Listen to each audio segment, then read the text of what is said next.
अस्सलाम वालेकुम। हम ना विद इको 401 आज का लेसन आपका लेसन नंबर 9 है, consumer behaviour consumption side analysis. Consumer behaviour मतलब आपने जो चीज़ कंज्यूम करनी है, जो चीज़ लेनी है, उसका आप लोगों का बिहेवियर कैसा होता है, आप लोग चीज़ कैसे ख़रीदते हैं, किस लिहाज से ख़रीदते हैं, क्या सोचते हैं, उस साइड का आपने एनालिसिस करना है, उस बारे में पढ़ना है आपने।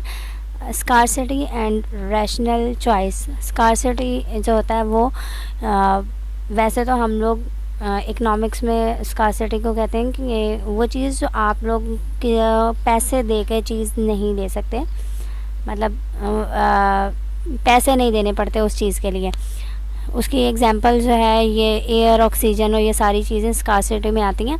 लेकिन यहाँ पे जो अब स्कार्सिटी आपके लेसन 9 में बात हो रही है वो क्या है, is different was of different nature. मतलब जो आपके 9 लेसन में है वो उसकी थोड़ी सी चेंज हो जाएगी। यहाँ पे स्कार्सिटी, अगर सिंपल मीनिंग इसका स्कार्सिटी का देखें तो किल्लत कहलाता है, मतलब जो चीज़ आपके पास बहुत कम हो। तो ये आपका MCQs है, क्विज़ जो होता है। The most common form of scarcity is the scarcity of income. सबसे जो कॉमन चीज़ होती है स्कार्सिटी में, किल्लत जो होती है चीज़ के जिस चीज़ में, वो इनकम होती है। मतलब हमारे पास जो आमदनी होती है उसमें बहुत ज़्यादा किल्लत होती है। That is to say the money resources are limited and consumers are faced with the decision on how to spend those scarce resources on different goods and services. मतलब क्या हुआ कि जो हम लोग कंज्यूमर्स हैं, चीज़ ख़रीदने वाले, उनके पास रिसोर्सेज, मनी रिसोर्सेज मतलब पैसे आने वाले, जो हम लोग कहते हैं ना, हमें कोई रास्ता नज़र नहीं आ रहा कि पैसे कहाँ से आने हैं, तो वो लिमिटेड हो जाते हैं। और कंज्यूमर को बहुत से ऐसे फ़ैसले करने पड़ते हैं जिसमें उन्होंने अपनी जो ज़रूरियाती ज़िंदगी हैं उसको कम करना पड़ता है। कुछ ऐसी चीज़ें होती हैं जो उन्होंने लेनी होती हैं लेकिन अपने पैसे या आमदनी कम होने की वजह से वो नहीं ख़रीद सकते। Rational choice consist in evaluating the cost and benefits of different decisions and then choosing the decision that gives the highest benefit relative to cost। अब रैशनल चॉइस क्या होगी कि आप लोग सोचें, उस चीज़ को समझें, अपनी अकल लगाएं, अपना दिमाग लगाएं कि आपके पास जो चीज़, जो पैसे मौजूद हैं, जितनी आपकी इनकम है, जितनी आपकी आमदनी हो रही है सॉरी, उसमें आप कौन सी चीज़ ले सकते हो, कितनी ले सकते हो कि आपके पास कोई चीज़, पैसा बच भी जाए। ज़ाहिर बात है, हम लोग इंसान हैं, इंसान के पास कुछ पैसा बचना भी चाहिए अपनी ज़रूरियाती ज़िंदगी को पूरा करने के बाद। क्यों? क्योंकि बीमारी और कोई मुसीबत आ जाती है तो उसमें पैसे बाद में ज़रूरत पड़ती है। ये चीज़ हमें नेचुरली जो चीज़ है वो पता है, ठीक है। रैशनल चॉइस क्या है कि अपनी आमदन को देख के, अपनी इनकम देख के आप ये फ़ैसला करो कि आपने अपने पूरे मंथ में क्या चीज़ यूज़ करनी है और कितनी चीज़ लेके आनी है। अब इस चीज़ को आप लोग ऐसे कर लो कि राशन है, अगर किसी बंदे की इनकम जो है या आमदनी उसको 50,000 मिल रही है तो ज़ाहिर बात है उसका राशन जो है वो भी ज़्यादा अच्छा आएगा, बेहतर आएगा बनिस्बत उसके जिसको 10-15 हज़ार मिल रही है। उसने तो अपना उस 15 हज़ार में घर का किराया भी देना है, बाकी सारी ज़रूरियाती ज़िंदगी भी पूरी करनी है और राशन भी लेके आना है। तो वो सारा सोच समझ के चीज़ लेके आना रैशनल चॉइस कहलाती है। अच्छा जी, while taking decision economics stress the importance of weighing the marginal cost against marginal benefits rather than total cost and benefit. हम लोगों ने, मतलब इकोनॉमिस्ट जो है वो ये कहते हैं कि हम लोगों ने ये नहीं देखना कि हमें टोटल कॉस्ट कितनी हो रही है या टोटल बेनिफिट कितना हो रहा है। हम लोगों ने ये देखना है मार्जिनल कॉस्ट कितनी हो रही है और मार्जिनल बेनिफिट क्या हो रहा है। मार्जिनल क्या है कि आप लोग अगर एक चीज़ यूज़ कर रहे हो, उससे अगली चीज़, नेक्स्ट जब चीज़ यूज़ करोगे उसमें डिफरेंस कितना है, कितना आपको नुकसान हो रहा है या कितना प्रॉफिट हो रहा है। नेक्स्ट है आपका इग्नोरेंस एंड इररेशनैलिटी। रैशनल चॉइस क्या होती है कि आप लोग सोच समझ के चीज़ को लें। इररेशनैलिटी, बग़ैर अकल के, बग़ैर सोचे समझे आपने चीज़ ले लेनी है। अब इग्नोरेंस क्या होता है, इन्होंने लिखा हुआ there is a big difference between ignorance and irrationality, ठीक है। अब इग्नोरेंस क्या होगा कि आपको चीज़ पता हो, हाँ जी आपके पास इतना पैसा मौजूद है और वो जो मैंने कहा था कि 15,000 जिसकी इनकम है, उसको पता है कि उसकी इनकम कम है, लेकिन वो अपनी इनकम को इग्नोर करते हुए अपना जो है ज़रूरियात ज़िंदगी जो है वो ज़्यादा कर दे। मतलब राशन जो है वो अपना 12,000 का ले आए, फिर आगे जो है सारी जो लाइफ है वो डिस्टर्ब हो जाती है। वो इग्नोर करते हुए अपनी इनकम को सारी चीज़ें अपने इस्तेमाल में लेके आता है। इर्रेशनैलिटी क्या होती है? हाँ जी चलो, इर्रेशनैलिटी बेअक्ली को कहते हैं, मतलब बग़ैर सोचे चीज़ ले ली जाए। अब इन्होंने जो लिखी हुई है वो देख लें। Person operating under uncertainty and thus at least partial ignorance can still make rational choice decision by taking into account all the information she has at her disposal. मतलब क्या हुआ, आपकी जो पार्शियल इग्नोरेंस होगी, अगर आपको वो चीज़ पता भी हो और उसके बाद भी आप उलट काम करना शुरू कर दें, मतलब ख़र्चा ज़्यादा करना शुरू कर दें। तो कार्डिनल वर्सेस ऑर्डिनल अप्रोच, दो अप्रोचेस होती हैं आपकी एनालाइजिंग कंज्यूमर बिहेवियर। मतलब कंज्यूमर बिहेवियर को आपने जो जांचना है, पढ़ना है, उसकी दो अप्रोचेस हैं। एक कार्डिनल अप्रोच है और एक ऑर्डिनल अप्रोच है। कार्डिनल अप्रोच को मार्जिनल यूटिलिटी एनालिसिस कहते हैं और ऑर्डिनल को इंडिफरेंस का अप्रोच कहते हैं। अच्छा जी, मार्जिनल यूटिलिटी एनालिसिस और कार्डिनल अप्रोच क्या होती है?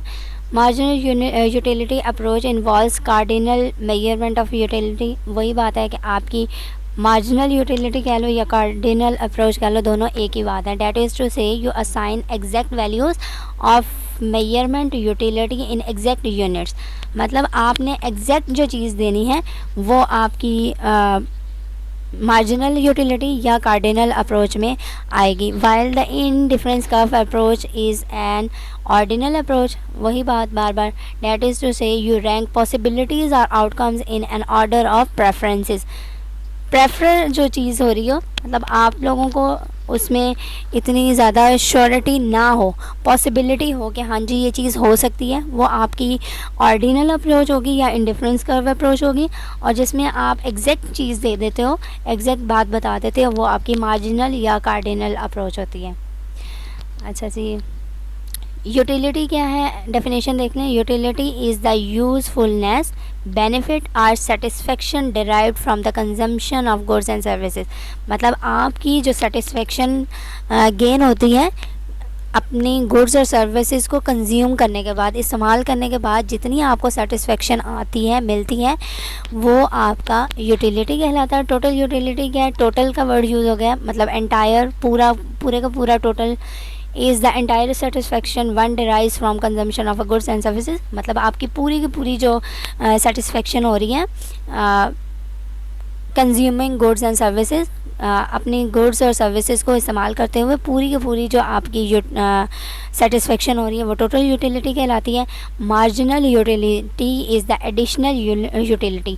आपकी मार्जिनल यूटिलिटी जो है वो एडिशनल यूटिलिटी है। मतलब अगर मैं कहूँ कि आप जो है भूख लगी हुई है, ठीक है, अब जब भूख लगी हुई है तो हम लोग खाना शुरू करते हैं।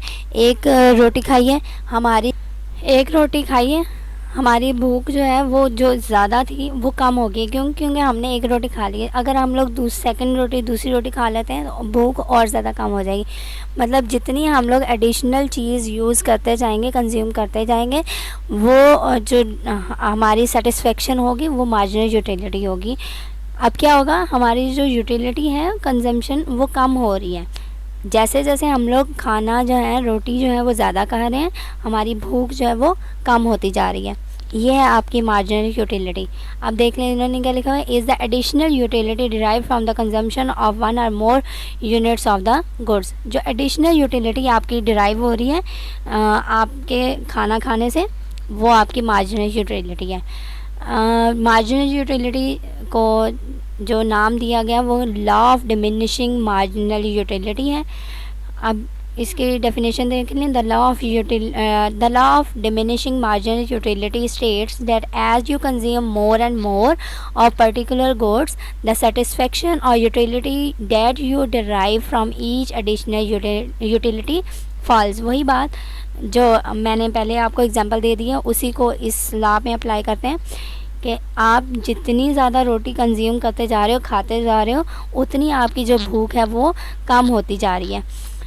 मतलब क्या हुआ कि आपके कंजम्पशन से आपकी यूटिलिटी जो है वो एडिशनल गुड्स की फॉल करती जा रही है। अब उन्होंने एग्जांपल दी है बॉटल ऑफ कोक की 0 1 2 3 4 5 6 एंड 6 एट अ टाइम जब आपने 0 बोतल मतलब पी है, कोक की बोतल कोई भी नहीं पी, आपकी टोटल यूटिलिटी भी ज़ीरो है और मार्जिनल यूटिलिटी भी ज़ीरो है। जब आपने एक कोक की बोतल पी ली है बॉटल, तो क्या हुआ, आपकी टोटल यूटिलिटी 7 हुई है और मार्जिनल यूटिलिटी क्या होगी 7 माइनस 0। मतलब आपने जो आपकी चल रही है टोटल यूटिलिटी उसमें से प्रीवियस को माइनस करना है, तो 7 आ गया मार्जिनल यूटिलिटी आपका। अब क्या हुआ, जब हमने 2 कोक की बोतल पी है तो हमारी टोटल यूटिलिटी 11 हो गई है। तो मार्जिनल यूटिलिटी कितनी होगी, ज़ाहिर बात है टोटल यूटिलिटीज़ को आपस में माइनस करना है जो आपकी इस टाइम पे मौजूद है और उससे प्रीवियस, तो 11 माइनस 7 4 आ जाएगा। इसी तरह चलते चलते जब कोक की बोतल 6 पी गई हैं तो टोटल यूटिलिटी आपकी 13 हो गई है और मार्जिनल यूटिलिटी जो है 13 माइनस 14 इक्वल्स टू -1। आप लोग देख लें कि एट अ टाइम कुछ टाइम ऐसा आया है जिस पे आपकी मार्जिनल यूटिलिटी जो है वो नेगेटिव हो गई है। क्यों? क्योंकि हम लोग 1 रोटी खाई है, 2 रोटी खाई है, 3 4, अब रोटी खाना पॉसिबिलिटी तो नहीं है, चलो आप बिस्किट खा लो, तो एक बिस्किट खाया है हमारी थोड़ा सा हम लोग जो है भूख कम हो गई है, दूसरा बिस्किट खाया और कम होगी, तीसरा खाया और कम होगी। एक टाइम ऐसा आएगा जब हम लोग कहेंगे बस अब इसके अलावा और नहीं खानी, और अगर हम लोग ज़्यादा खाएंगे तो वो नेगेटिविटी में नहीं चला जाएगा, मतलब ओवर ईटिंग हो जाएगी। अब देख लें इन्होंने जो आपको एक्सप्लेनेशन दी है, as we consume more and more bottles of Coke total utility increases. जैसे जैसे हम लोगों की कोक की बॉटल इंक्रीज़ हुई है हमारी टोटल यूटिलिटी भी इंक्रीज़ हुई है। ठीक है, हमारी सेटिस्फेक्शन जो है वो ज़्यादा अच्छी हुई है, कि हम लोगों की भूख कम होती जा रही है। And marginal utility remains positive, और हमारी जो मार्जिनल यूटिलिटी है वो पॉजिटिव रहेगी अनटिल यूनिट 4 तक हमारी मार्जिनल यूटिलिटी पॉजिटिव है। After that total utility starts decreasing and marginal utility becomes negative. हमारी जो टोटल यूटिलिटी है वो डिक्रीज़ होना शुरू हो गई है और जो मार्जिनल यूटिलिटी है वो नेगेटिव पे अप्रोच हो जाएगी। Total utility is maximum at unit 5 and marginal utility is at 0। हमारी जो होती है टोटल यूटिलिटी वो मैक्सिमम है यूनिट 5 पे और मार्जिनल यूटिलिटी हमारी उस टाइम पे 0 हो गई है। अब क्या हुआ, total and marginal utility curve. अब जाहिर बात है हम लोगों ने टोटल और मार्जिनल यूटिलिटी कर्व वो टेबल के थ्रू पढ़ लिया। अब उसकी कर्व देख लेते हैं। कर्व में क्या है, आपकी जो मार्जिनल यूटिलिटी कर्व होती है ना वो जैसे आपकी डिमांड कर्व होती है, जितनी आपकी जो है प्राइस ज़्यादा होती है आपकी डिमांड कम हो जाती है, मतलब अपोजिट होता है रिलेशन। तो मार्जिन यूटिलिटी का भी कुछ ऐसा ही सीन है, डिमांड कर्व की तरह आपकी मार्जिन यूटिलिटी की कर्व होती है। और जो टोटल यूटिलिटी होती है वो पहले स्टार्ट होती है 0 से, ऐसा ऐसा इंक्रीज़ होने के बाद एक मैक्सिमम पॉइंट पर जाती है और उसके बाद डिक्रीज़ होना शुरू हो जाती है। यही चीज़ उन्होंने इस पैराग्राफ में लिखा है, इसको एक दफ़ा पढ़ लीजिएगा। नेक्स्ट है marginal utility function can also be derived using calculus. ज़ाहिरी बात है आपकी ये इकोनॉमिक्स है, इसमें कहीं ना कहीं कैलकुलस या मैथ आएगी। तो वो कह रहे हैं total utility equals to 60Q minus 4Q square. आपने इसका क्या करना है, डेरिवेटिव लेना है। डेरिवेटिव लेना है किसके थ्रू, क्यू के लिहाज से।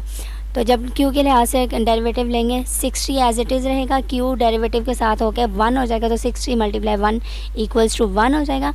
माइनस डेरिवेटिव जो होता है उसका क्या होता है, जो पावर होती है ना उस पावर को नीचे बेस बनाते हैं और उस पावर में से एक माइनस कर देते हैं। तो 4 के साथ 2 मल्टीप्लाई हो जाएगा, बेस के साथ बेस आएगा ना, 2 बेस पे होगा तो 4 2 8 हो जाएगा q, और पावर 2 - 1 हो जाएगा तो q एज इट इज़ आ जाएगा। फॉर कैलकुलेटिंग मार्जिन यूटिलिटी, अगर हम लोग मार्जिन यूटिलिटी फाइंड करना चाहते हैं तो उसके लिए क्या होगा, q की वैल्यूज़ हम लोग पुट करेंगे इस इक्वेशन में, तो हमारे पास मार्जिन यूटिलिटी आती जाएगी। क्यू की वैल्यूज़ हम लोगों ने खुद से पुट करनी है, 0 1 2 3 4 5 6। अगर आप लोग पुट करते हो तो इस तरह की वैल्यूज़ कुछ आ जाएंगी आपकी। नेक्स्ट है deciding on the optimal level of consumption. ये चीज़ जो है ज़रा इम्पॉर्टेंट भी है आपकी। वो कह रहे हैं consumer surplus. Consumer surplus is the difference between willingness to pay and what is consumer actually has to pay. अब क्या होता है सरप्लस, क्या है कि आपको क्या चीज़, अब मैं कहती हूँ कि हाँ जी मैं बाज़ार से सूट लेने गई हूँ, सूट लेने के लिए हमारी जो विलिंगनेस है, हमारी जो ख्वाहिश है वो पे करने की कुछ और होगी, और जो एक्चुअल में हम लोग पे करके आएंगे होंगे वो कुछ और होगी। क्यों? क्योंकि वहाँ पे बार्गेनिंग भी होती है। आप लोग ज़्यादा बेहतर जानते हैं, कोई चीज़ लेने जाएं, सूट हो कुछ भी हो, वहाँ पे ज़ाहिर बात है हम लोगों के पास जो इनकम है, जो पैसा है, वो शॉपकीपर को नहीं पता, दुकानदार को नहीं पता। जो उसने अपनी एक चीज़ वो लेके आया है, उसने जितना पैसा लगाया वो हमें नहीं पता। तो हम लोग कोई बीच का रास्ता अपना कर वो चीज़ लेके आते हैं, जो उनको भी वो कहते थे ना वारे में रहे और हमें भी वारे में रहे। तो ये कंज्यूमर सरप्लस कहलाता है। तो date is to say C S equal to consumer का सी और सरप्लस का S equals to marginal utility minus P. Total consumer surplus is the area between the marginal utility curve and the horizontal market price line। मतलब आपने price को marginal utility को price में से minus करना है, आपका सरप्लस आ जाएगा। और thus as price increase consumer surplus shrinks. ज़ाहिर बात है जैसे जैसे प्राइस ज़्यादा होगी तो हमारा जो सरप्लस है वो कम हो जाएगा, हम लोग वो चीज़ छोड़ के आ जाते हैं, नहीं लेते। और अगर प्राइस डिक्रीज़ करती है तो कंज्यूमर का सरप्लस जो है वो इंक्रीज़ हो जाएगा। वाइस वर्सा का मतलब ये होता है, इससे अपोजिट चीज़ होती है। The optimal point of consumption is that point where consumer surplus becomes zero. Optimal जब भी वर्ड यूज़ आएगा वो ये होगा कि आपका वो वाला पॉइंट जहाँ पर सरप्लस जो है कंज्यूमर का वो ज़ीरो हो जाएगा। If marginal utility is greater than price consumption will increase causing marginal utility to fall until it equals price. अब ये ज़ीरो कैसे होता है? आपकी मार्जिनल यूटिलिटी जैसे जैसे इंक्रीज़ करती है, प्राइस ग्रेटर देन प्राइस हो जाती है। मार्जिनल यूटिलिटी क्या होती है? Additional unit. वो प्राइस से ज़्यादा हो जाएगी तो कंजम्पशन जो होती है, हम लोग खाना जो खा रहे थे वो इंक्रीज़ करेगा और marginal utility Aahista Aahista fall हो जाएगी। और जब मार्जिनल यूटिलिटी फॉल हो जाएगी तो ज़ाहिर बात है वो जो इंक्रीज़ कर रही थी वो डिक्रीज़ होके प्राइस लेवल पे आ जाएगी। और इसका वाइस वर्सा क्या है कि अगर मार्जिनल यूटिलिटी डिक्रीज़ कर रही है प्राइस से तो कंजम्पशन जो है वो भी डिक्रीज़ करेगी और मार्जिनल यूटिलिटी जो है वो इंक्रीज़ होने लग जाएगी और इंक्रीज़ होते होते आपके प्राइस के पॉइंट लेवल तक पहुंच जाएगी। There are 3 points regarding marginal utility and price. 3 चीज़ें हैं, ये देख लें। एक तो वो है कि आपकी मार्जिनल यूटिलिटी प्राइस के इक्वल हो, एक ये है कि marginal utility greater than price हो, और एक वो है marginal utility is less than price. अब consumer will consume additional units of the commodity मतलब गुड्स एंड सर्विसेज, जो चीज़ें ले रहे होते हैं, until marginal utility becomes equal to zero, equal to price है। कंज्यूमर जो हैं वो कंज्यूम करते रहेंगे एडिशनल यूनिट्स ऑफ कमोडिटी। मतलब वही खाने वाली मिसाल में देती हूँ, अगर तो कंज्यूमर मैं एक रोटी खाई है, दूसरी खाई है, हम लोग तब तक खाते जाएंगे जब तक हमारी भूख और हमारी सेटिस्फेक्शन दोनों बराबर ना हो जाए। तो यहाँ पे भी वही चीज़ है, मार्जिनल यूटिलिटी और प्राइस तब बराबर होगी जब हमारी additional units of commodities increase करती जाएंगी या हम लोग लेते जाएंगे। If marginal utility is greater than price then consumer will increase consumption. जाहिर बात है प्राइस कम है और मार्जिनल यूटिलिटी ज़्यादा है तो कंजम्पशन ज़्यादा होती रहेगी और increasing consumption causes marginal utility to fall, marginal utility will become equal to P. वही बात बार बार है कि आपकी अगर कंजम्पशन इंक्रीज़ कर रही है तो कंजम्पशन इंक्रीज़ होने से मार्जिनल यूटिलिटी फॉल करेगी और वो फॉल करते करते प्राइस को पहुंच जाएगी। और अगर marginal utility increase greater than price है तो कंज्यूमर विल डिक्रीज़ कंजम्पशन, हमारी जो कंजम्पशन है वो डिक्रीज़ होती जाएगी। और डिक्रीज़ तब तक होगी जब तक हमारी मार्जिनल यूटिलिटी इंक्रीज़ नहीं कर जाती, और इंक्रीज़ करते करते वो प्राइस को नहीं पहुंच जाती। इक्वी मार्जिनल प्रिंसिपल है, इक्वी से पता चल रहा है कि इक्वल है, तो आपकी मार्जिनल यूटिलिटी इक्वल रहेगी। In the case of more than 2 goods, आपके पास एक गुड है तब तो कोई बात नहीं है, उसमें आप लोग डिफरेंस कर सकते हो, लेकिन ज़्यादा गुड्स होंगे तो optimum consumption point can be arrived at by using the equi marginal principle. तब जो है हमारा ऑप्टिमम पॉइंट, ऑप्टिमल जो वर्ड यूज़ हो रहा था वो कहाँ से आएगा, हम लोगों का इक्वी मार्जिनल प्रिंसिपल के थ्रू आएगा। और this states that a person will derive a maximum level of total utility from consuming a particular bundle of goods. वही बात बार बार है कि पर्सन ने मैक्सिमम लेवल टोटल यूटिलिटी का डिराइव करना है अलग-अलग चीज़ों को इस्तेमाल करते हुए। When the utility derived from the last dollar spend on each good is the same, और हमारी जो प्राइस है वो सेम रहेगी। तो क्या हो गया फार्मूला इक्वी मार्जिनल प्रिंसिपल का, marginal utility of A divided by price of A, मतलब जिसकी आपने प्राइस लेनी है उसी की यूटिलिटी लेनी है। Marginal utility of B divided by price of B equals to का साइन आएगा क्योंकि इक्वी मार्जिनल है, और marginal utility of C divided by price of C, और अप टू सो ऑन है जहाँ तक आपके गुड्स आप यूज़ करना चाहते हैं। थैंक यू, अल्लाह हाफिज़। और कहना यह था कि चलो और कुछ नहीं, कुछ खामी जो होती है लेक्चर में उसको ही हाईलाइट कर दिया करें कमेंट के थ्रू, और कुछ नहीं तो इंसान को पता चलता है कि हाँ जी ये खामी इस बार आई नहीं है, तो अगली बार इस खामी को दूर करने की कोशिश की जाए। स्टे ब्लेस्ड, अल्लाह निगहबान।